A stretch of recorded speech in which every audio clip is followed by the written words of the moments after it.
21ನೇ ಅಧ್ಯಾಯ. ನಮ್ರ ಅರಸನ ಸಂಭ್ರಮ ಪ್ರವೇಶ. ಯೇಸುಸ್ವಾಮಿ ಮತ್ತು ಅವರ ಜೊತೆಯಲ್ಲಿದ್ದವರು ಜೆರುಸಲೇಮನ್ನು ಸಮೀಪಿಸಿದರು. ಓಲಿವ್ ಗುಡ್ಡದ ಬಳಿಯಿರುವ ಬೆತ್ಫಗೆ ಎಂಬ ಊರನ್ನು ಸೇರಿದರು.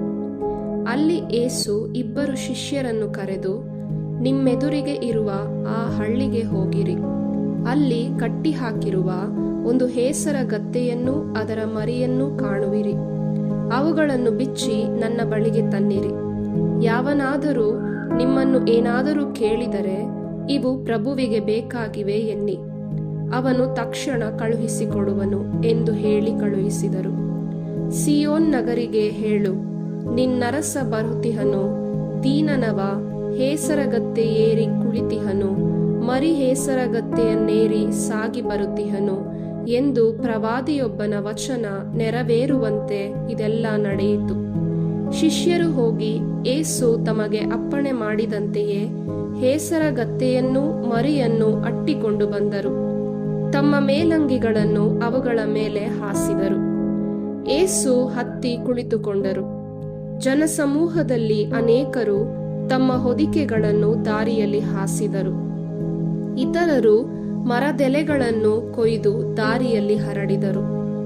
ಯೇಸುವಿನ ಹಿಂದೆಯೂ ಮುಂದೆಯೂ ಗುಂಪು ಗುಂಪಾಗಿ ಹೋಗುತ್ತಿದ್ದ ಜನರು, ದಾವೀದ ಕುಲಪುತ್ರನಿಗೆ ಜಯವಾಗಲಿ, ಸರ್ವೇಶ್ವರನ ನಾಮದಲ್ಲಿ ಬರುವವನಿಗೆ ಮಂಗಳವಾಗಲಿ, ಮಹೋನ್ನತದಲ್ಲಿ ದೇವರಿಗೆ ಜಯವಾಗಲಿ ಎಂದು ಹರ್ಷೋದ್ಗಾರ ಮಾಡುತ್ತಿದ್ದರು. ಹೀಗೆ ಯೇಸು ಜೆರುಸಲೇಮನ್ನು ಪ್ರವೇಶಿಸಿದಾಗ ನಗರಕ್ಕೆ ನಗರವೇ ಕಲಕಲಗೊಂಡಿತು. ಜನರು ಯಾರಿವರು ಎಂದು ವಿಚಾರಿಸಲಾರಂಭಿಸಿದರು. ಇವರು ಗಲಿಲೇಯಕ್ಕೆ ಸೇರಿದ ನಜರೇತಿನ ಪ್ರವಾದಿ ಯೇಸು ಎಂದು ಮಾರ್ಧನಿಸಿತು ಜನರ ಗುಂಪು. ದೇವರ ಮಂದಿರ ಪ್ರಾರ್ಥನೆಗೆ ಆಗರ. ಯೇಸುಸ್ವಾಮಿ ಮಹಾದೇವಾಲಯಕ್ಕೆ ಹೋದರು.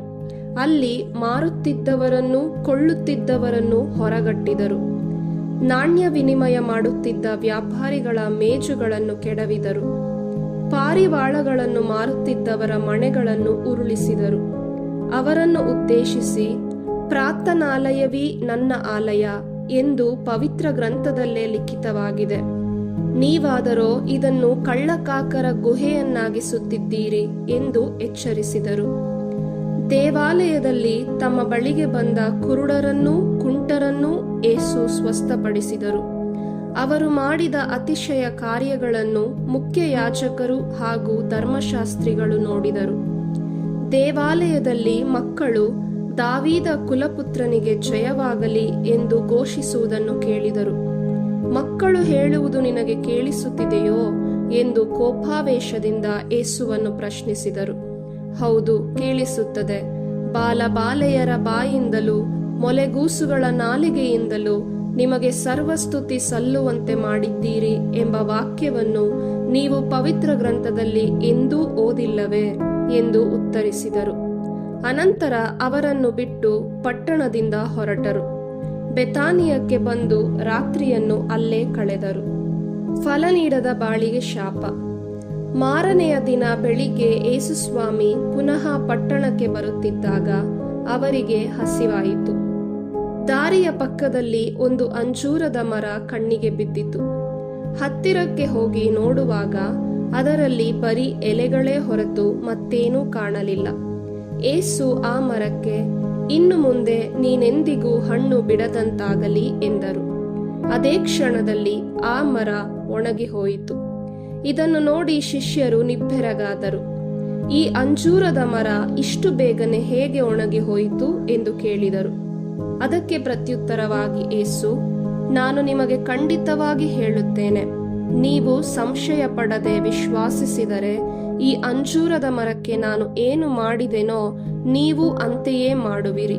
ಅದು ಮಾತ್ರವಲ್ಲ, ಈ ಬೆಟ್ಟಕ್ಕೆ, ನೀನು ಇಲ್ಲಿಂದ ಕಿತ್ತುಕೊಂಡು ಹೋಗಿ ಸಮುದ್ರದಲ್ಲಿ ಬೀಳು ಎಂದು ನೀವು ಹೇಳಿದರೆ ಅದು ಹಾಗೆಯೇ ಆಗುವುದು. ವಿಶ್ವಾಸವಿಟ್ಟು ಏನನ್ನು ಪ್ರಾರ್ಥನೆಯಲ್ಲಿ ನೀವು ಬೇಡಿಕೊಳ್ಳುವಿರೋ ಅದನ್ನೆಲ್ಲ ಪಡೆಯುವಿರಿ ಎಂದು ಉತ್ತರಿಸಿದರು. ಇಷ್ಟೆಲ್ಲ ಅಧಿಕಾರ ಎಲ್ಲಿಂದ? ತರುವಾಯ ಯೇಸುಸ್ವಾಮಿ ಮಹಾದೇವಾಲಯದ ಒಳಕ್ಕೆ ಹೋಗಿ ಅಲ್ಲಿ ಬೋಧನೆ ಮಾಡತೊಡಗಿದರು. ಮುಖ್ಯಯಾಜಕರು ಪ್ರಜಾಪ್ರಮುಖರು ಅವರ ಬಳಿಗೆ ಬಂದು, ಇದನ್ನೆಲ್ಲ ನೀನು ಯಾವ ಅಧಿಕಾರದಿಂದ ಮಾಡುತ್ತಿರುವೆ? ನಿನಗೆ ಈ ಅಧಿಕಾರವನ್ನು ಕೊಟ್ಟವರಾರು ಎಂದು ಪ್ರಶ್ನಿಸಿದರು. ಅದಕ್ಕೆ ಯೇಸು, ನಾನು ನಿಮಗೆ ಒಂದು ಪ್ರಶ್ನೆ ಕೇಳುತ್ತೇನೆ. ಅದಕ್ಕೆ ನೀವು ಉತ್ತರ ಕೊಟ್ಟರೆ ನಾನು ಯಾವ ಅಧಿಕಾರದಿಂದ ಇದನ್ನೆಲ್ಲ ಮಾಡುತ್ತಿದ್ದೇನೆಂದು ನಿಮಗೆ ತಿಳಿಸುತ್ತೇನೆ. ಸ್ನಾನದೀಕ್ಷೆ ಕೊಡುವ ಅಧಿಕಾರ ಯೋವಾನನಿಗೆ ಎಲ್ಲಿಂದ ಬಂದಿತು? ದೇವರಿಂದಲೋ ಮನುಷ್ಯರಿಂದಲೋ ಎಂದು ಕೇಳಿದರು. ಅದಕ್ಕೆ ಅವರು ತಮ್ಮ ತಮ್ಮೊಳಗೆ ಹೀಗೆಂದು ತರ್ಕ ಮಾಡಲಾರಂಭಿಸಿದರು. ದೇವರಿಂದ ಬಂತು ಎಂದು ಉತ್ತರಿಸಿದರೆ, ಹಾಗಾದರೆ ನೀವೇಕೆ ಆತನನ್ನು ನಂಬಲಿಲ್ಲ ಎಂದು ಕೇಳುವನು. ಮನುಷ್ಯರಿಂದ ಬಂತು ಎಂದು ಹೇಳಿದೆವಾದರೆ ಜನಸಮೂಹಕ್ಕೆ ನಾವು ಭಯಪಡಬೇಕಾಗಿದೆ, ಏಕೆಂದರೆ ಯೋವಾನನು ಒಬ್ಬ ಪ್ರವಾದಿ ಎಂದು ಸರ್ವರೂ ಸನ್ಮಾನಿಸುತ್ತಾರೆ ಎಂದುಕೊಂಡರು. ಬಳಿಕ ಬಂದು, ನಮಗೆ ಗೊತ್ತಿಲ್ಲ ಎಂದು ಯೇಸುವಿಗೆ ಉತ್ತರ ಕೊಟ್ಟರು.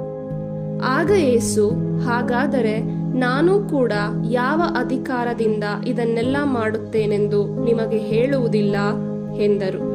ಆಡದೆ ಮಾಡುವವನು ಉತ್ತಮ. ಈ ಬಗ್ಗೆ ನಿಮಗೇನು ಅನ್ನಿಸುತ್ತದೆ? ಒಬ್ಬಾತನಿಗೆ 2 ಮಕ್ಕಳಿದ್ದರು. ಒಮ್ಮೆ ಆತ ಮೊದಲನೆಯ ಮಗನ ಹತ್ತಿರ ಬಂದು, ಮಗನೇ, ಈ ಹೊತ್ತು ದ್ರಾಕ್ಷಿ ತೋಟಕ್ಕೆ ಹೋಗಿ ಕೆಲಸ ಮಾಡು ಎಂದ. ಅದಕ್ಕೆ ಅವನು, ನಾನು ಹೋಗುವುದಿಲ್ಲ ಎಂದು ಉತ್ತರವಿತ್ತ. ಆದರೂ ಅನಂತರ ಪಶ್ಚಾತ್ತಾಪ ಪಟ್ಟು ಅವನು ತೋಟಕ್ಕೆ ಹೋದ. ತಂದೆ 2ನೆಯ ಮಗನ ಹತ್ತಿರ ಹೋಗಿ ಅಂತೆಯೇ ತೋಟಕ್ಕೆ ಹೋಗಲು ಹೇಳಿದ. ಅವನು, ಇಗೋ ಹೋಗುತ್ತೇನಪ್ಪ ಎಂದು ಹೇಳಿದ, ಆದರೆ ಹೋಗಲೇ ಇಲ್ಲ. ಇವರಿಬ್ಬರಲ್ಲಿ ತಂದೆಯ ಇಷ್ಟದಂತೆ ನಡೆದವನು ಯಾರು ಎಂದು ಯೇಸು ಕೇಳಿದರು. ಮೊದಲನೆಯ ಮಗನೇ ಎಂದು ಉತ್ತರಿಸಿದರು ಅವರು. ಆಗ ಯೇಸು ಸ್ವಾಮಿ, ಸುಂಕದವರು ವೇಶ್ಯೆಯರು ನಿಮಗಿಂತ ಮೊದಲೇ ದೇವರ ಸಾಮ್ರಾಜ್ಯವನ್ನು ಪ್ರವೇಶಿಸುವರು ಎಂದು ನಿಮಗೆ ಸ್ಪಷ್ಟವಾಗಿ ಹೇಳುತ್ತೇನೆ.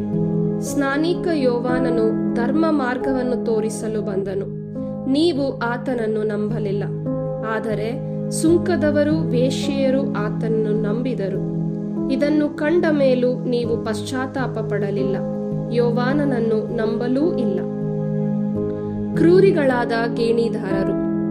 ಇನ್ನೊಂದು ಸಾಮತಿಗೆ ಕಿವಿಗೊಡಿ. ಒಬ್ಬ ಯಜಮಾನ ಒಂದು ದ್ರಾಕ್ಷಿ ತೋಟ ಮಾಡಿಸಿದ. ಅದರ ಸುತ್ತ ಬೇಲಿಯನ್ನು ಹಾಕಿಸಿದ. ದ್ರಾಕ್ಷಾರಸವನ್ನು ತೆಗೆಯಲು ಆಲೆಯನ್ನು ಹೂಡಿಸಿ ಕಾವಲಿಗಾಗಿ ಅಟ್ಟಣೆಯನ್ನು ಕಟ್ಟಿಸಿದ. ಅನಂತರ ಅದನ್ನು ಗೇಣಿದಾರರಿಗೆ ವಹಿಸಿ ಹೊರನಾಡಿಗೆ ಹೊರಟು ಹೋದ. ಫಲ ಕೊಡುವ ಕಾಲ ಹತ್ತಿರವಾದಾಗ ತನಗೆ ಬರಬೇಕಾದ ಪಾಲನ್ನು ತರುವುದಕ್ಕಾಗಿ ಆಳುಗಳನ್ನು ಗೇಣಿದಾರರ ಬಳಿಗೆ ಕಳುಹಿಸಿದ. ಇವರು ಆ ಆಳುಗಳ ಮೇಲೆ ಬಿದ್ದು ಒಬ್ಬನನ್ನು ಬಡಿದರು, ಇನ್ನೊಬ್ಬನನ್ನು ಕಡಿದರು, ಮತ್ತೊಬ್ಬನ ಮೇಲೆ ಕಲ್ಲು ತೂರಿದರು. ತೋಟದ ಯಜಮಾನ ಮೊದಲಿಗಿಂತಲೂ ಹೆಚ್ಚು ಆಳುಗಳನ್ನು ಕಳುಹಿಸಿದ. ಅವರಿಗೂ ಅದೇ ಗತಿ ಆಯಿತು. ಕಟ್ಟ ಕಡೆಗೆ ಯಜಮಾನ, ನನ್ನ ಮಗನಿಗೆ ಇವರು ಮರ್ಯಾದೆ ಕೊಟ್ಟೇ ಕೊಡುವರು ಎಂದುಕೊಂಡು ತನ್ನ ಮಗನನ್ನೇ ಕಳುಹಿಸಿದ.